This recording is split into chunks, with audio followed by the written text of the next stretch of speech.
Manually কিভাবে GPF ফান্ডের সুদের হিসাব করতে হয় আজকের ভিডিওতে আমি সেটি দেখাবো। সরকারি চাকরিজীবীদের প্রতি মাসের বেতন হতে সর্বনিম্ন 5% এবং সর্বোচ্চ 25% হারে জিপিএফ ফান্ডের টাকা কর্তন করতে হয়।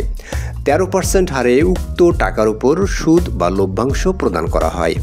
এই সুদের হিসাব সাধারণত বছরে একবার করা হয়, অর্থাৎ অর্থ বছর হিসেবে এই সুদের হিসাবটি করা হয়। কিন্তু আমরা অনেকেই প্রতি বছরের শেষে অর্থাৎ জুন জুলাইতে এই জিপি ফান্ডের হিসাব কিভাবে করতে হয় সেটি মেলাতে পারি না।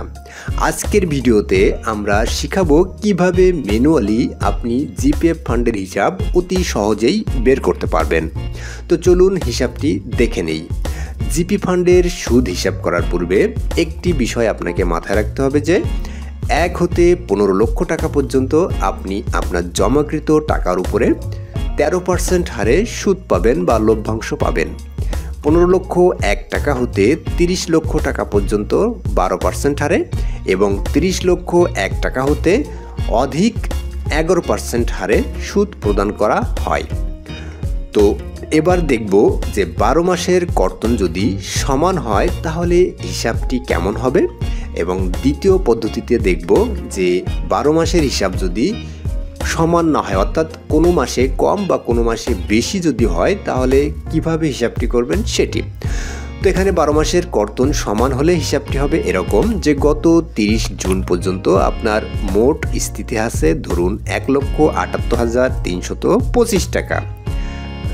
তাহলে বছরের জমা আছে এখানে মাসিক কর্তন যদি 2970 টাকা করে হয় তাহলে 12 মাসে আপনার টোটাল জমা হচ্ছে 35,640 টাকা।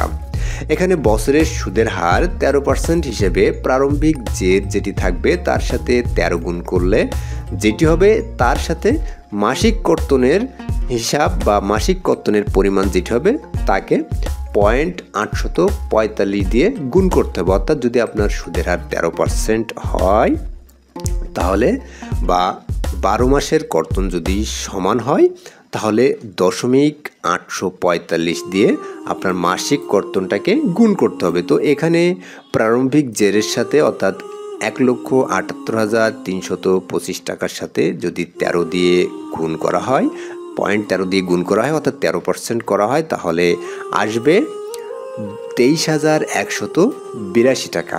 এবং মাসিক কর্তন যদি 2970 টাকা হয় তার সাথে 0.845 গুণ করলে আসবে 2509 টাকা 65 পয়সা। এটি যোগ করলে হয় 25,691 টাকা 90 পয়সা। এবং আপনার প্রত্যাহার বা যদি কোনো বিয়োগ না থাকে অর্থাৎ আপনি যদি কোনো অগ্রিম উত্তোলন না করে থাকেন তাহলে এটি 00 হবে। তাহলে টোটাল জের হবে এই ছক 1, 2, 3 এই 3টি যোগ করার পরে যদি উত্তোলন থাকে তাহলে সেটি মাইনাস হবে, হয়ে যেটি হবে সেটি হবে আপনার পরবর্তী বছরের জের। অর্থাৎ এখানে হচ্ছে 2,39,656 টাকা 90 পয়সা। এখানে হিসাবটি বিস্তারিতভাবে একটু দেখে নিই। প্রারম্ভিক জেরের উপরে সুদ বা লাভ হচ্ছে, তাহলে প্রারম্ভিক জের যেটি থাকবে তাকে 13% করলে হয় 23,182 টাকা। অর্থাৎ 1,78,325কে যদি 0.13 দিয়ে গুণ করা হয় অর্থাৎ 13% করা হয় তাহলে 23,182 টাকা হয়। এখন আপনার বছরে মোট কত টাকা জমা হচ্ছে? 2970 টাকা যদি সমহারে কর্তন করা হয় 12 মাসে তাহলে হয় 35,640 টাকা। এখানে বাৎসরিক মোট জমার উপরে তাহলে লাভ বা সুদ কত টাকা হচ্ছে? প্রতি মাসের কর্তন 2970 একে 0.845 দিয়ে গুণ করলে যেটি হয় সেটি হচ্ছে আপনার মোট লাভ বা সুদ, অর্থাৎ 2970 গুণিতক 0.845 সমান 2509 টাকা। এটি হচ্ছে আপনার টোটাল বছরের সুদ বা লভ্যাংশ।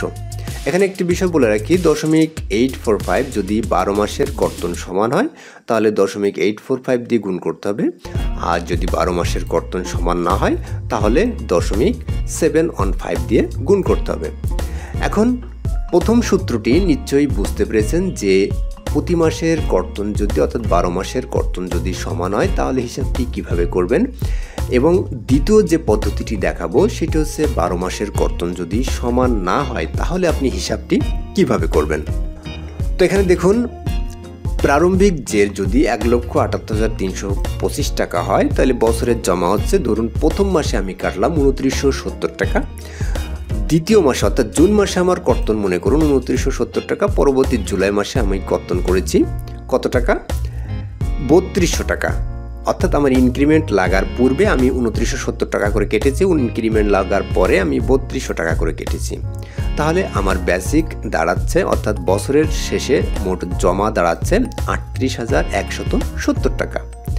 এখন বছরের সুদ বা লাভ যদি 13% হয় তাহলে কত টাকা হচ্ছে, যে পূর্বের বছরের স্থিতি যত টাকা হবে এই স্থিতির সাথে আপনাকে 13% গুণ করলে হচ্ছে 1,78,325 টাকা।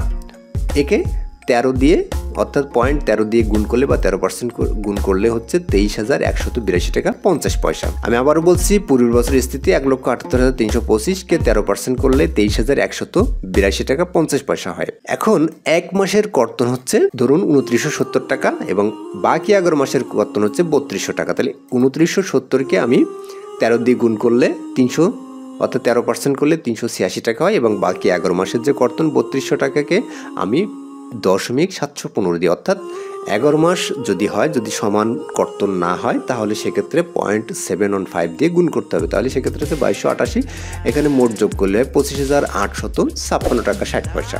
অগ্রিম উত্তোলন বা প্রত্যাহার বা কোনো কিছু যদি না থাকে সে তাহলে এটি 00 এবং বছর শেষে তাহলে মোট জমা হচ্ছে, মোট জের হচ্ছে এই 1, 2, 3 কলামের যে অঙ্কগুলো আছে এটির যোগফল সমান সমান 2,42,351 টাকা 60 পয়সা। আমি আবার একটু বিস্তারিত দেখানোর চেষ্টা করছি। তাহলে প্রারম্ভিক জেরের উপরে লাভ বা সুদ হচ্ছে প্রারম্ভিক জের গুণিতক 13%, তাহলে 1,78,325 টাকা 13% করলে 23,182 টাকা হয় এবং এখানে প্রথম মাসে জমা হচ্ছে 2970 টাকা, বাকি 11 মাসে জমা হচ্ছে 35,200 টাকা। তো বছরে জমা হচ্ছে মোট 38,170 টাকা। তাহলে সুদের হিসাবটি এমন হবে যে এক মাসের কর্তন গুণিতক 0.13 অর্থাৎ 386 টাকা এবং বাকি 11 মাসের কর্তন ইন্টু 0.715 অর্থাৎ 2288 টাকা। তাহলে বছরে মোট লাভ বা সুদ হচ্ছে 2674 টাকা। তো এভাবেই আপনারা 12 মাসের কর্তন যদি সমান হয় তাহলে কিভাবে করবেন এবং 12 মাসের কর্তন যদি সমান না হয় তাহলে কিভাবে করবেন সেটি দেখালাম। তো এভাবেই আপনারা ম্যানুয়ালি আপনাদের জিপিএফ ফান্ডের হিসাবটি সহজে করতে পারবেন, যে 12 মাসের কর্তন সমান হলে কিভাবে করবেন এবং 12 মাসের কর্তন যদি সমান না হয় তাহলে কিভাবে করবেন। তো আশা করি ভিডিওটি আপনাদের অনেক উপকারে আসবে এবং যারা সরকারি চাকরিজীবী আছেন তারা জিপি ফান্ডের হিসাব ম্যানুয়ালি কিভাবে করবেন সেটি বুঝতে পেরেছেন। তো ভিডিওটি ভালো লাগলে অবশ্যই ভিডিওতে একটি লাইক, কমেন্টস, ভিডিওটি শেয়ার করতে ভুলবেন না। আর যারা আমার চ্যানেলে এখনও সাবস্ক্রাইব করেননি তারা অবশ্যই চ্যানেলটি সাবস্ক্রাইব করে পাশে থাকবেন। তো সবাই ভালো থাকবেন, সুস্থ থাকবেন এই প্রত্যাশায় এখানে শেষ করছি। আল্লাহ হাফেজ।